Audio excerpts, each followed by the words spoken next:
as I said, my latest project is on vaccination exemptions in California again. So it's an ongoing project, so your comments, feedbacks, and most welcome. The analysis basically still going on. I have a small change in the title. I focus more on this few questions that have been bothering me since I read about this increase in vaccination exemptions, which is the why is it wealthy, white, educated parents who are more likely to not vaccinate their children? I'll explain more why this is bothering me, but let's go through some basics. As most of you would know, there has been an increase in vaccination exemption from school requirements, largely attributable to increase in personal belief exemptions, which are exemptions based on either religious or belief reasons, but not medical reasons. So in California, it has been the case that your parents just need to sign a piece of paper and then you can exempt your kid from such school requirements on vaccination. But it's going to change next year. You probably know that they are ruling out what I call PBE, personal belief exemptions. But it's still an important problem because many organizations is trying to repeal the law, stop the law from implementing, and other states are considering whether such move is necessary for their own state. So it's still an important question, and we also know that this such increase is uneven across states, across schools. So we know those and how uneven it is. So this graph shows you a Lorenz curve, a curve that typically used to represent income inequality or other sort of inequality. But you can also use this kind of graphs to represent the unevenness in PBEs. So it goes by, right. So this is just, the x-axis is the cumulative student population, and the schools are arranged from the lowest PBE rate, exemption rate, to the highest exemption rates. And the y-axis is the cumulative distribution of PBEs. So what does this graph tell you is the lowest, if PBEs is just a matter of how big the student body is. So you get, if it's totally proportional to the size of the student population, these curves should fall on the line of equality. But apparently this is not the case, and so this schools, 70% of the schools that consist of 70% of the population only contribute to 20% of the PBEs. So to put it the other way around, 70% of PBEs are from schools that only contribute to 20% of the student population.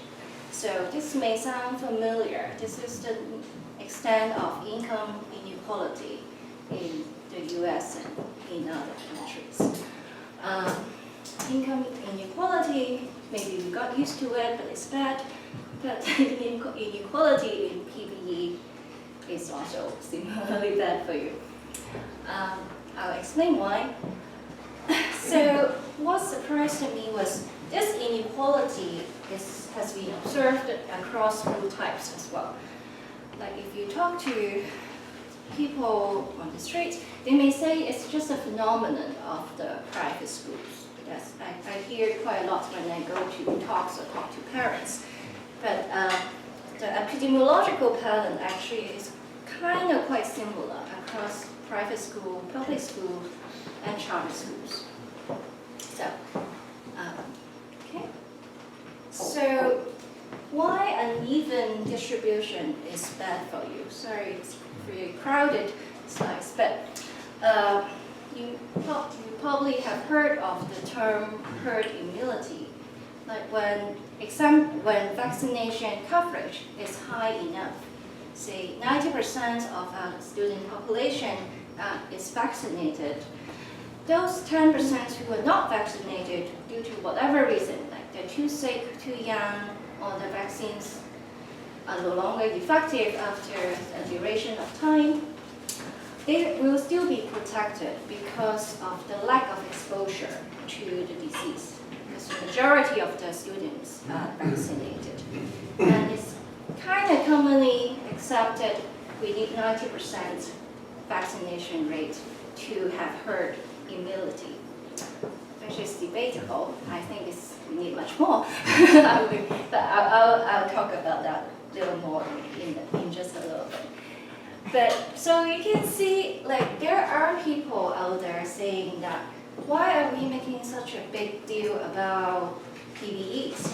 Like for the majority, well, the average, the bottom 3 lines here are the mean level of PBEs in public, private, and charter school.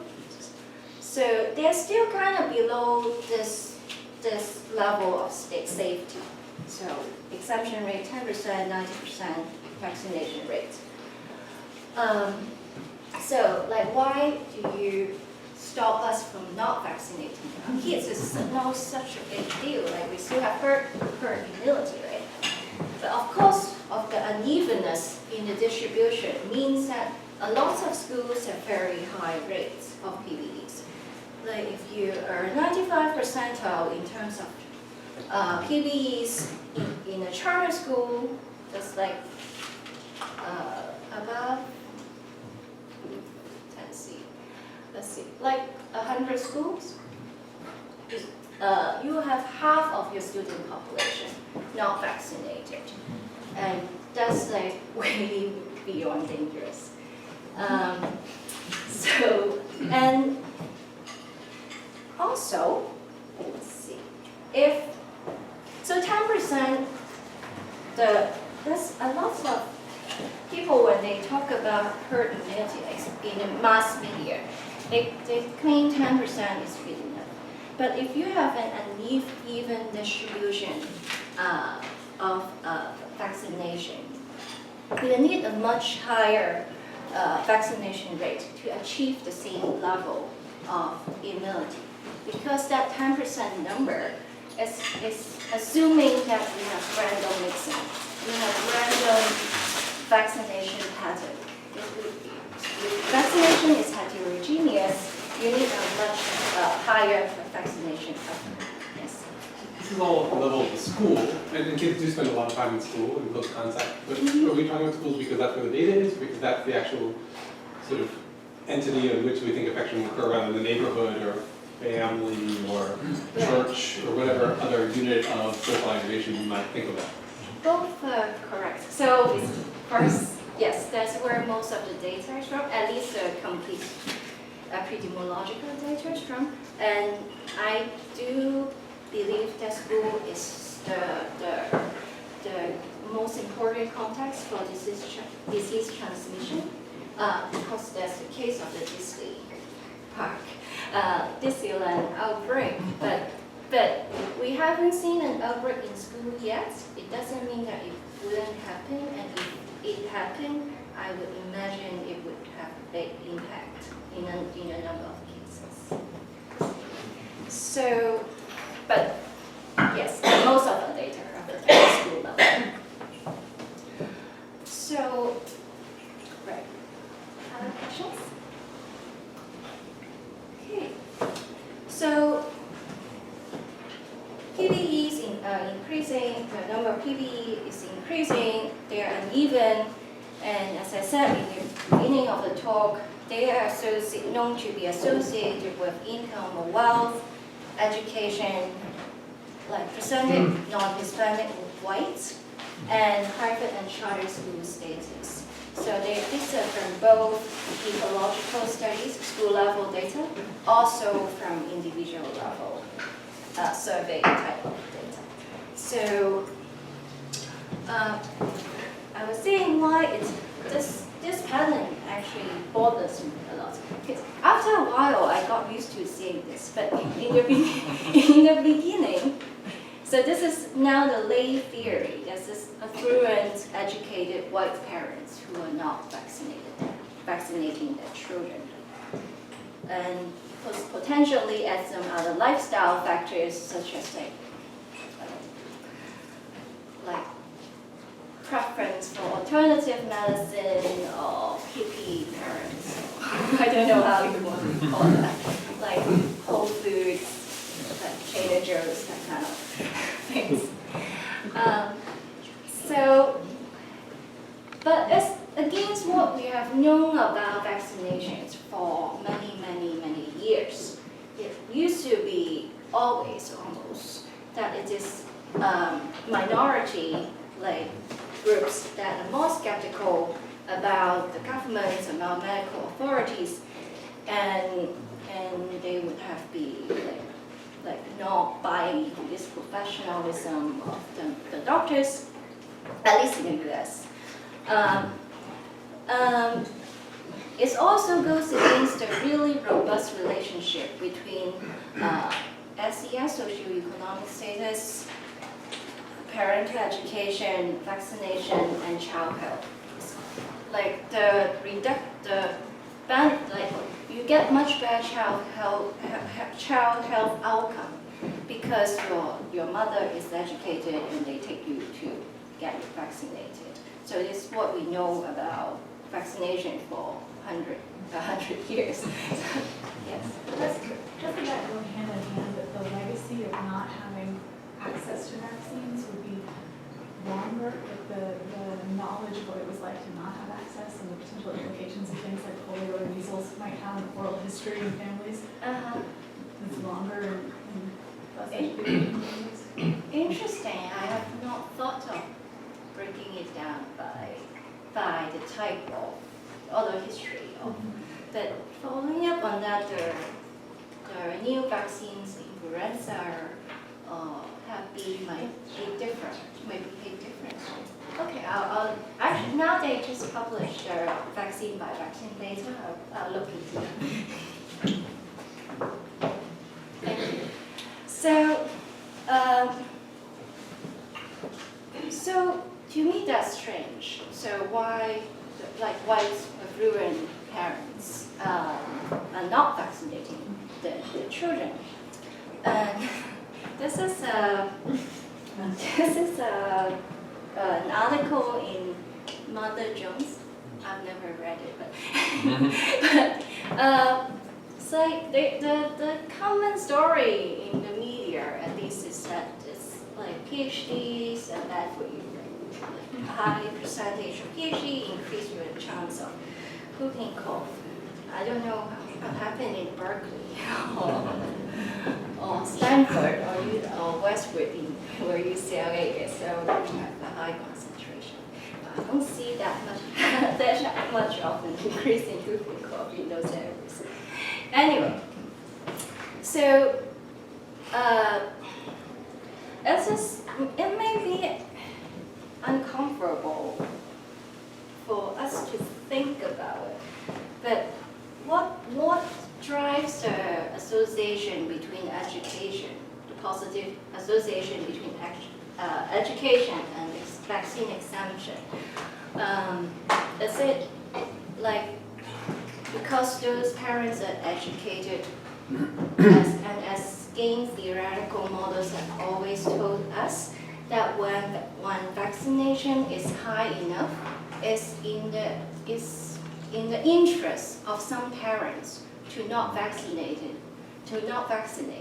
if vaccines actually have potential side effects. Like, in other words, it's actually rational for some parents to not vaccinate their children given their self-interest. Okay, even if the side effects are very, very small? Yes. Well, or the perception, I guess it's perception side effects.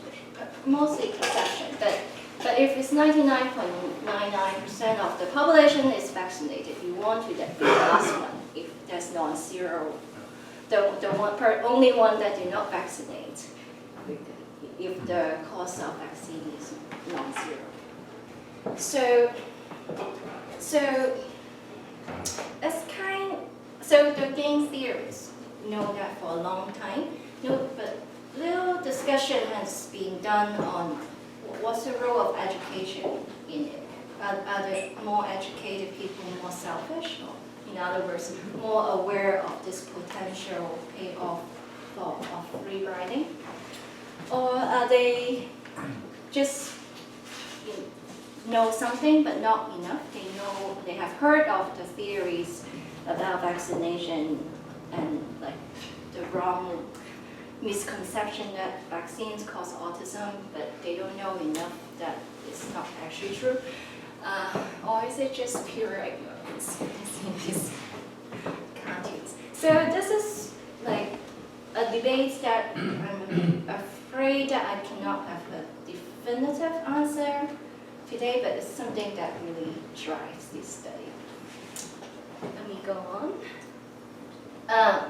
But even if the story is education, like rational exemption, as I call it, can that explain the many times difference in PBE rates across groups, like 10 times difference? For example, is it enough to explain these big differences at a more macro level?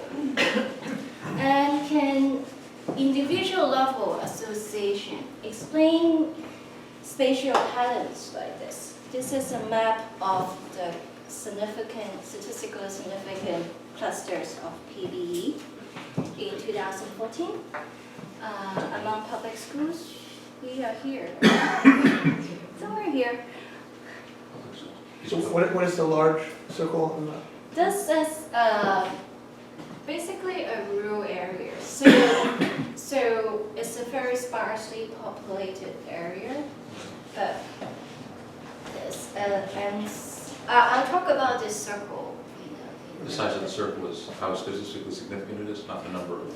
No, the size of the circle is just the area, where the cluster is spatially. So that's a huge part. yes, but most of this mountain, and in the beginning I thought it's the Oregon effect. It's next to the border, and Oregon has a much higher PBE rate than California. But anyway, it is still possible that it's in Oregon. But it has to be, because of the statistical method, it has to be a circle. But we don't live here, so honestly. So back to what I'm trying to say. So the results I'm going to show you, some of them will be, the demographic stuff may be straightforward. The effect of race, education, and wealth may be straightforward. What I've been trying to deal with, the more difficult issue is to infer what is at the school level to this level, to clustering patterns across group. What we learned about associations at the school level, to scale it up to this level, do we need a little bit more? That's my methodological question. And our usual technique, like regression technique, it's not actually made to design it to deal with this kind of questions, because we are assuming basically these observations are independent, your sample, the data points are independent of each other, and this is definitely not independent of each other, at least theoretically.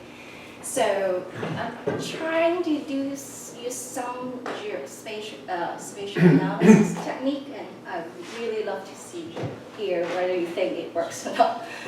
Anyway, okay, I talked about that before. And can the effect of race be totally explained if you take into account of education and wealth?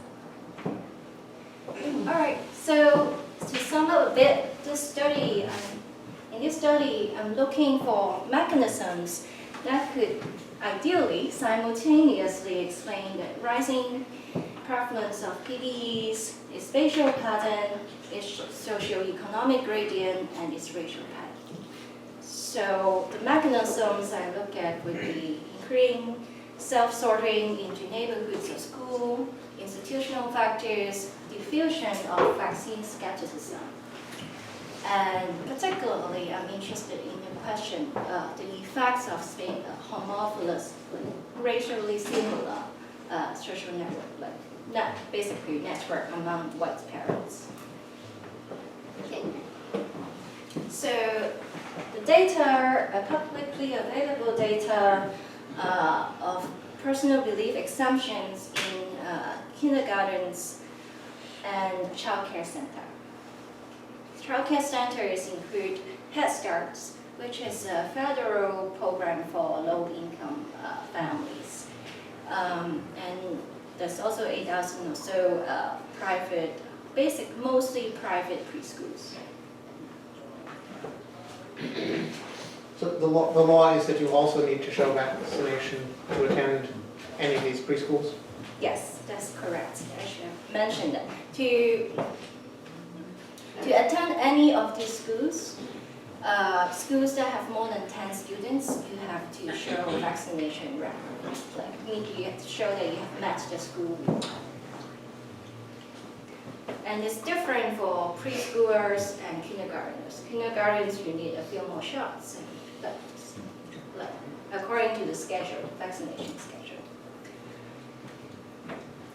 Right. Could you describe the actual social process of getting the exemption? Does it involve something face-to-face? Does it involve filling out a form online? Does it involve mailing something? Good question. At least, so 2 years ago, it involved downloading or getting a form, sign it, or the parents sign it themselves, and it say like, I declare, I forgot the exact wording, I declare that I would request an exemption from vaccination requirement, from school requirement due to personal beliefs. There's another checkbox you can check. Instead of personal beliefs, you can check religious beliefs. It's the same thing. It's the same form. It's one page. And then you hand it to the school administrative person who would register those. And those data would be reported to the California Department of Public Health. That's where this data is coming from. Last year, they changed the law a little bit.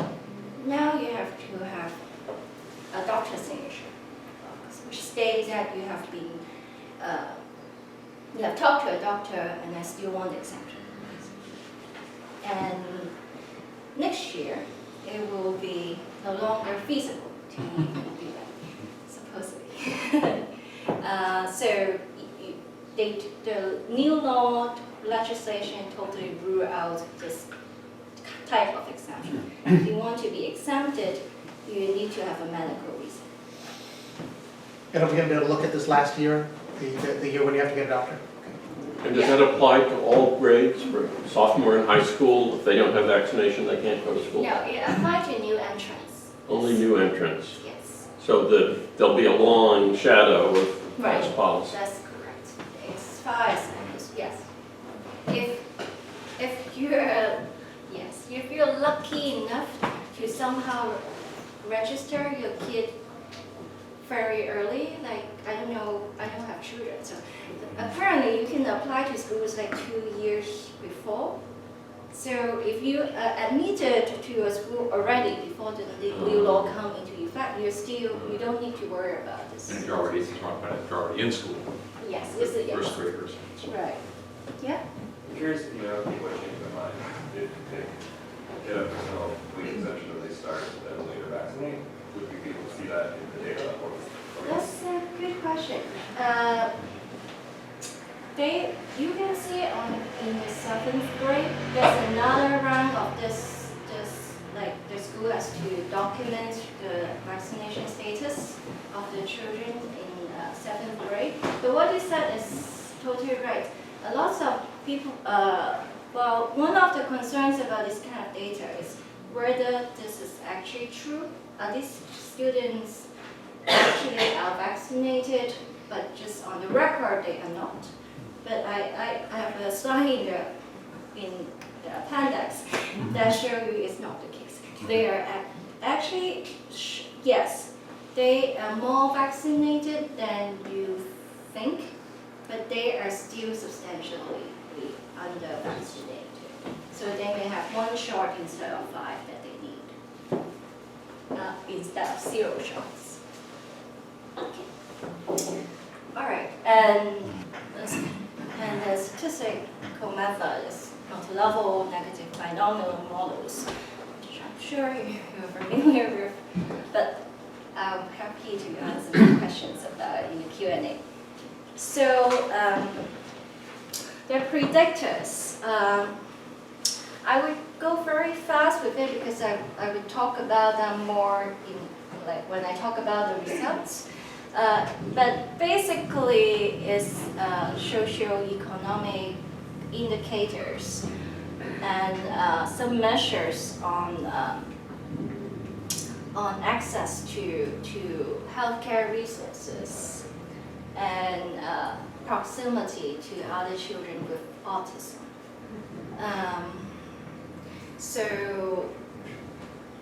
And then at the school district level, there's isolation index it's a measure of how whites are segregated from other minority groups.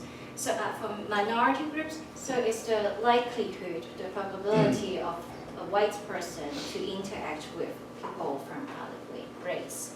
So this is a measure from residential segregation literature. And then at the county level, I have tons of autism advocacy organizations in the county, and I have a pertussis incident rate for autism. So you can see, you can kind of guess why I include these measures. So these demographic variables, education, property values, percent white is there to test my theory that this is all driven by education. The density, percentage reduced meal plans, type of schools, basically control variables to the more traditional explanations that is actually deprivation, like low SES increase, reduce vaccination. For private school, charter school, part of it is SES, part of it is sorting of parents into different type of parents into different type of schools. What kind of parents like charter schools? So these are so autism is to test this idea of whether the decision of PBE very indirectly are sensitive to perceive the costs and benefits of vaccinations. So these neighborhood level predictors are the school's neighborhood, or you don't have the children individual data, the school's neighborhood? It's the school neighborhood. So let me quickly go here. So unfortunately, I don't have individual level data, and it's have a big impact on what kind of inference, conclusions I can draw from this. The public schools are probably drawn from the neighborhood, but the private charters are not. Right, yeah, right. Okay. You're exactly right. And let me briefly say what I mean by a school's neighborhood. So, like the usual practice is to,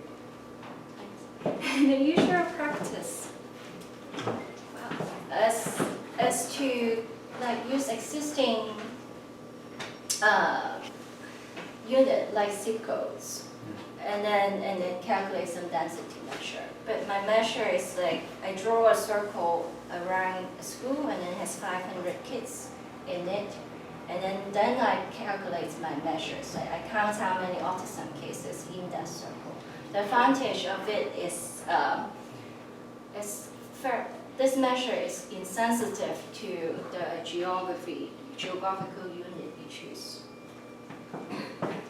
And it's more sociological. This is the field of interaction. See, this is based on like census tracts, and you find how far you have to go to find 500 children inside this circle? It's the census block Census level. blocks, I should go quicker.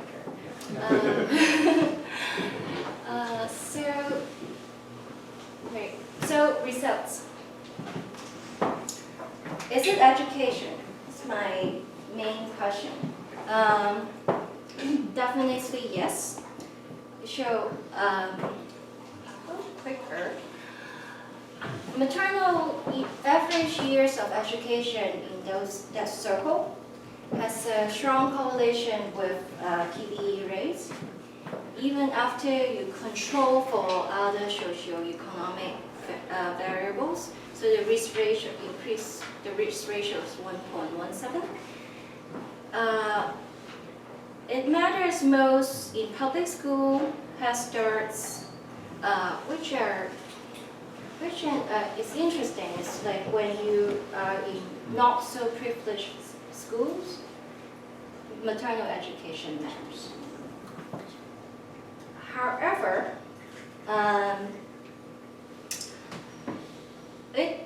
surprisingly, given how strong the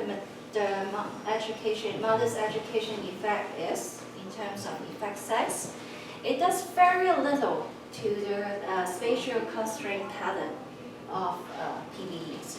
So this graph is unadjusted PBEs, and this graph is after you take away the effect of mother's education from the spatial scan, it still kind of look the same, the two graphs.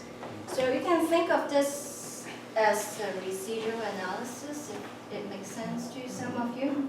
If you scan the residuals, you basically have the same spatial pattern. What it means is, interpret this as mother education seems to be like a universal kind of effect that apply all across California, and this doesn't really generate the maternal, the clusters. Isn't this also going to be affected by the spatial pattern of mother's education? Yes. So exactly, that's the point of this analysis. If these clusters in an adjusted map are generated by this whole bunch of highly educated parents here, if you control for it, you should wipe it out. You should be able to wipe it out, but it doesn't. So,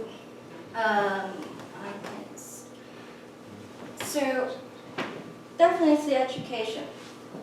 This is not so much about wealth. Property values doesn't really have much of an impact after you control for the type of schools they go to. So this is the effect of unadjusted effect of logged property values. It increased PBE. It looks like wealthy people are more likely to examine the kids. But if you control for type of schools, it's actually reducing or has no impact.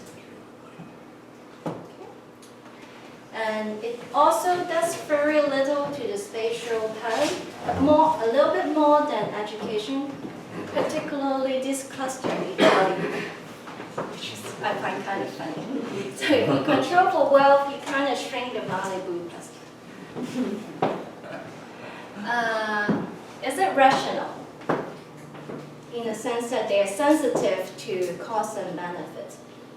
It's very hard to say, and it's not individual level data, but there is some, the result is consistent. Exposure to autism, increased PBE, exposure to pertussis, decreasing. But it's ecological finding, I don't know. Oh, wait, I have a question about that. Isn't that endogenous? The decrease with purchasing incidence rate? Purchasing incidence rate are high because people don't vaccinate. Right, this is lag to 6 years. So as a time lag to it, so it's not simultaneous. Yeah, but you might be a strong correlation over time. So It's right, but it's the pertussis rates. So let's see. So the outcome is PBE now. The predicted, say in kindergarten, the independent variable is pertussis rate 6 years ago. And so, and this pertussis rate from age 0 to 6, so it's not the same group of people really. I'm not explaining. The sign is also, the sign is the other way too. Yeah. The less, Oh, I see. PBE is not getting vaccinated. PBEs go down, which means the vaccination goes up Right. when Yeah. pertussis goes up. Right. Thank you. And this is what the at least the rational model should expect. If you're exposed to the threats of contagious disease, you're more likely to vaccinate. Okay. And is it alternative medicine, like the effect of chiropractors and acupuncturists? It has the expected positive sign. And actually out there, lots of people has been circulating this theory. It's all the chiropractors. It's all due to the chiropractors. I don't know whether you've heard of it. Anecdote type of stories. However, the struggle here a little bit. It's pretty strong. Yeah, so Dog ownership. Acupuncture, Dog they get ownership. it. right. So if you put these variables in the scan, its effect has kind of like property values. It's trained the Malibu cluster. Okay. Does race still have any effects after controlling for all this? Definitely yes. I want to draw attention to the effect on Head Start, like 80 times. That is the risk ratio of 80. That's huge. So among low SES families that are entitled to federal subsidized childcare, if you're white, you have much higher risk of PBE. Your school is in a neighborhood with a lot of whites. The school PBE rate will be very high, which I find fascinating. I find it's a very clean indication of race has its own independent effect that compared to wealth and education. You said that again, so. Yeah. It's the risk ratio is to be a highly white neighborhood. Mm-hmm. If there are Head Start programs in highly white neighborhoods, Mm-hmm. there's a huge increase in PBEs. Yes. And is that northern rural cluster? I don't think so. I would need, good question, but I need to look a little bit more. Appalachians. I kind of browsed through the but not really. Okay, I could stop here. So unlike the other graphs that you have seen, controlling for whites has a percent white has a much bigger impact on the overall clustering pattern in California. So how do I interpret this? It's a difficult question, but one explanation is consistent with it. If diffusion of vaccine skepticism, fears of vaccines, predominantly through racially homophilous network of white parents, it can generate this pattern. There might be other mechanisms, but this picture is consistent with it.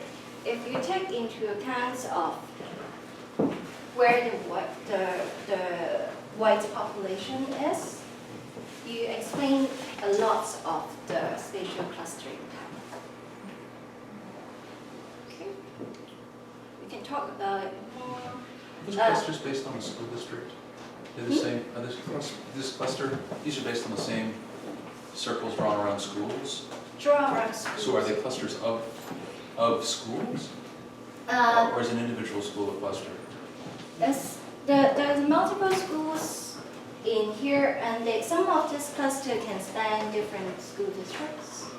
So, Span different school districts. so one of the robustness tests I'm going to do is to look at the effect of school district boundary, whether this is like this cluster is driven by school district. Okay. But I think I tried some. But the fixed clusters aren't effect. individuals again, right? They are, you don't observe individuals, you only observe vaccination rates or PBE rates at the school level? Yes, Okay, yes. so a cluster consists of schools that are too close together that have this, that have high PBEs, is that what it takes to be a No, cluster? the scan works by look at the number of PBEs, and then does the number of PBEs in this circle more than what you would expect, Yeah, if given they were just dropped. their. But they're not somehow individuals because the PBEs are all at schools, right? Right, So- but control for, So it's individuals within, okay, yeah, the denominator of, it's within schools, As- but the, as but the this, but the student. geography involved are just schools, not people, so they're somewhat concentrated. yes, so there are fewer schools in this bigger circle, that's why this circle is so big. There are fewer schools in this circle, so this circle is small, but they may have the same number of schools in it. I can do another map that would take that away. It's harder to read. Okay. So, lastly,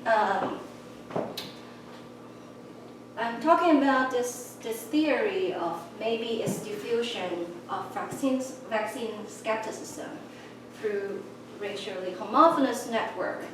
And an indirect test of it is, do isolated white communities have higher PBE rates? Because if it's about diffusion, it's a racially homogeneous network, we should expect isolated community at a higher rate. Well, we can debate about this, but the result is isolation of whites increase PBE rate. You can have alternative explanation. So, just briefly, the traditional factors like population density still matter. If you throw down into the map, you can further reduce the cluster size.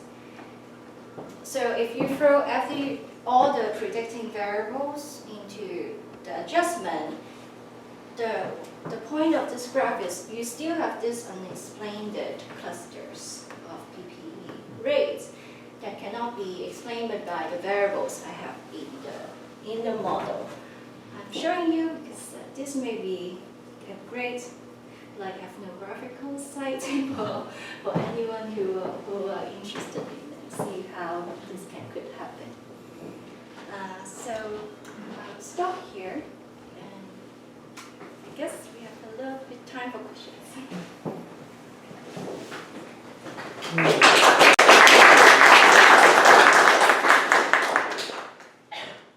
You have some ideational variables like religion or liberalism or that kind of things Right. in your analysis? I'm planning to look at the religious denomination of the private schools.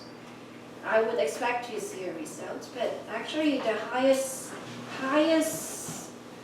rate is among charter schools that have alternative teaching style. So I haven't go into the details. So charter school has 3 times higher PBE rates than a regular public school, and it's a huge difference. So and you would probably recognize those names if you see them. Political views.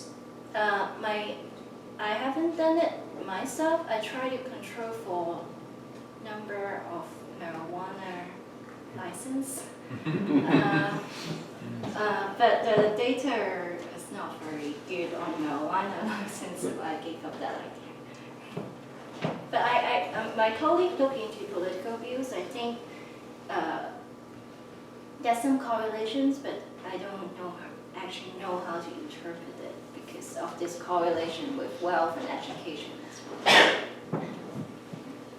So the biggest cluster that you've sort of shown over and over is, I think, often called the state of Jefferson, which is the northern part of California and southern part of Oregon. Yeah, so sort of above Redding, below Ashland. If you go there, I'll tell you about the state of Jefferson. There's been some sort of specific, applications for statehood within that community. So I'm not surprised, given that sort of these are very sort of anti-government, sort of the wanting to live sort of on the land without government intervention. So I'm thinking that you may have sort of very different sort of cultural reasons for resisting vaccinations, which then leads me to, you may want to try things like geographically weighted regression, where you fit local, because your coefficients there in the state of Jefferson may be very different from the coefficients that you get if you fit regression local to, say, Marin. Right. Because what matters in those places are very different from what matters here. Similarly, if you're showing the residuals here, but that sort of already has the structure baked into your regression coefficients, it would also be, I think, similarly interesting, or at least another approach would be to first fix, like counting fixed effects, to take out some of that variation first to see if these regression coefficients sort of survive those comparisons. Okay, so great suggestions. So this has bothered me a long time. But now it would go away when you control for population density. But as you're right, that it may be just a confounding effect of rural areas and like what you claim as, I guess, distrust in government or conspiracy theory. Yes, so I'm totally agree that it could be a possible explanation. I have the issue with fixed effects is, well, I should answer it the other way. So I did look at how the variance components of my predictors, the coefficients of my predictors, and see how they vary across California. I was maybe income only matters here, doesn't matter much up there, that kind of questions. I would try this. I'm not doing spatial weight regression. I'm doing spatial residual, well, spatial error regressions. But I follow you. Like we should do different methods and see whether the results hold up. The effect of fixed effects, we should definitely try. I think we have tried it. The issue is, but a conceptual point issue is, if you do fixed effect, if this is at least this one, this clusters is really being generated by diffusion, and you take fixed effect out, have fixed effects in your model. It's kind of hard to and then wipe out some results. It's kind of hard to attribute what is doing what. Like, is it diffusion that has been captured in the fixed effect, or is some county effect that is specified? So when you study diffusion, it's always a dilemma whether you have a fixed effect in your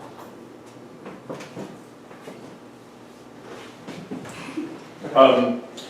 So I'm wondering whether the process of contagion for ideas is similar to that for disease, Right. which here would translate into, is it precisely those schools which have the highest likelihood of contagion of ideas and sort of, leading to a high proportion of PBEs that are most at risk also of spread of other diseases? Or is one conditioned by racial differences and the biological disease is not? That's Yes, the question. that's a great question. Yes, diffusion of information, the network is very different from contagion. And if you lump them together, you may have the wrong prediction. So, for example, you can get the disease from riding on the same bus with someone that you don't know them. You won't talk about vaccines with the person next to you. That is not in LA. Yes, so the difference is different, and there has been work that is trying to model these two networks separately and see if we specify the beliefs network, diffusion network differently from the contagion network, what would happen? In a nutshell, it's usually information network is much more diffuse. You have longer ties, so it's bad. It will take the information very far from your local areas, and then it will start local disease clusters. So that's what the literature says. But I'm interested in this question too. So I'm trying my future work look at, given what we know about the information network, and then what is the implication on the contagion? So I'm building a model of contagion. I don't have time to go into the details of it. But I'm trying to take California, what we know about social networks, social and biological disease contact network, and then simulate disease outbreak potential. So this is very interesting. The way you've been talking about it is mostly that the parents are making the choice, but there are other actors too. There are the doctors in 2014, and there are the schools themselves, which maybe when you sign up say, oh, your kid doesn't have a vaccination, go get the vaccination, or they say, oh, here's a form, fill this out, we need to go. So it seems like the doctor point you can get in 2014. Right. So what I'm wondering is the spatial clustering of the new students in 2014, does it change completely because the process is different in 2014, or is it the same Great pattern? question. Yeah, so it's basically the same pattern, which is unfortunate. So we had hoped that making it more difficult and involving the doctors in this process would at least reduce the number of exemptions, but it's basically there is a reduction after the law came into effect, but not by as much as we want. And if I don't have the maps, but the maps are pretty much like each other, the 2 years. But from a social science point of view, this is good news. This is due to motivation on the part of parents.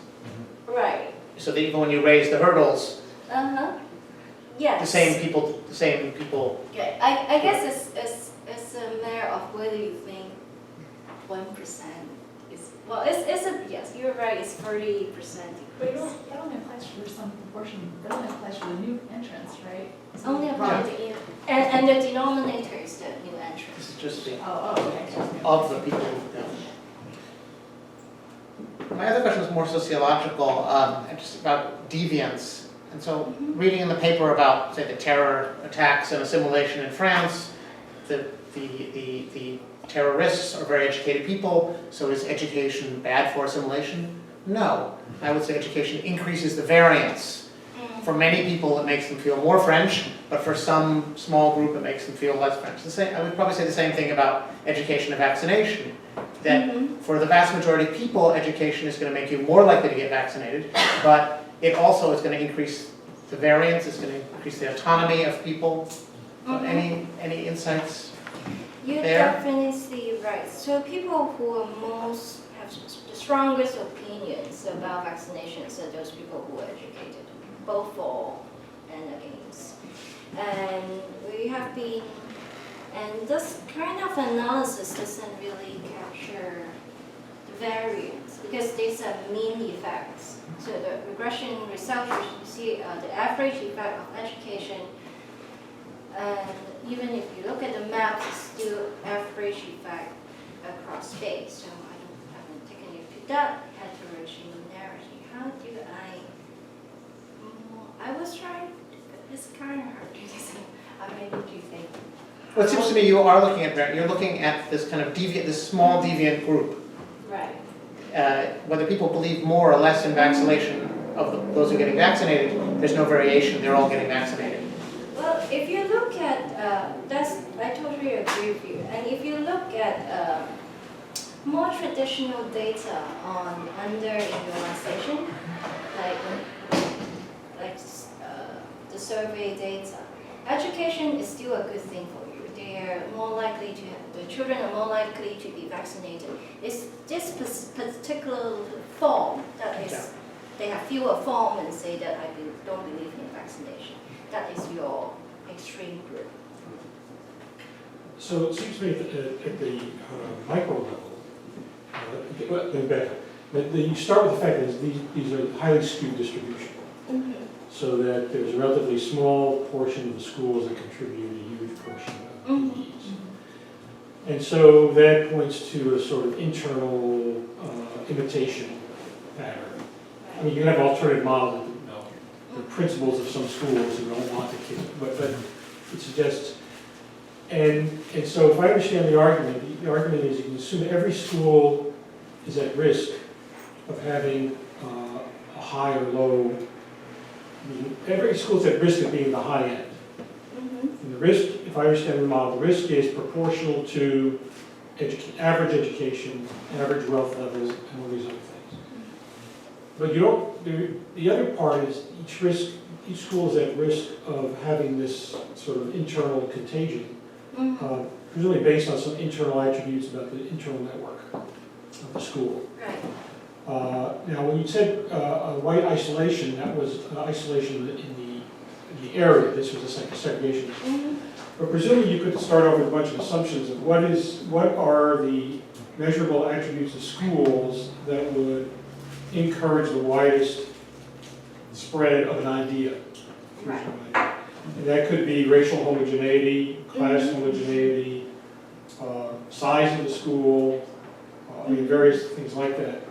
And it would seem that then these are internal properties of the schools, which also should help explain why this school with a lot of educated kids, educated parents, doesn't go through this process, but that school does. Great question. I have some of this. So I have done this analysis with percent whites in the school. So speak of your homogeneity in the school aspect, but I haven't done education. I could do that too. So that's why and when I look at this map, the fully adjusted model and what the residuals look like, I was puzzling what was, maybe there's something exactly as we said about these schools encouraging like endogenous diffusion within the school. But of course, you have to think about the time order. People make the vaccination decisions usually when the kid is 0 to 2. So that's why I chose to lag there. Okay, I stand corrected. Okay. So these are kids coming into the school. So the networks really would be community networks. Right. Networks of parents with young children. That's, yeah. And so you would want to think about whether you could measure something about network communications in the surrounding community. Now, the last thing I'll say is, one of the stories I read about this, I noticed that there's 3 little points near Sacramento. Yeah. There was a story somewhere that there was a high cluster of PBEs among Christian schools in the Sacramento suburbs. And that may say something about ideology, but it also may say something about, presumably these are families that are in contact with each other before their kids ever go to school. Right. Yeah, that's a good suggestion. So I think detailed case studies of these schools may be very informative. Thank you so much.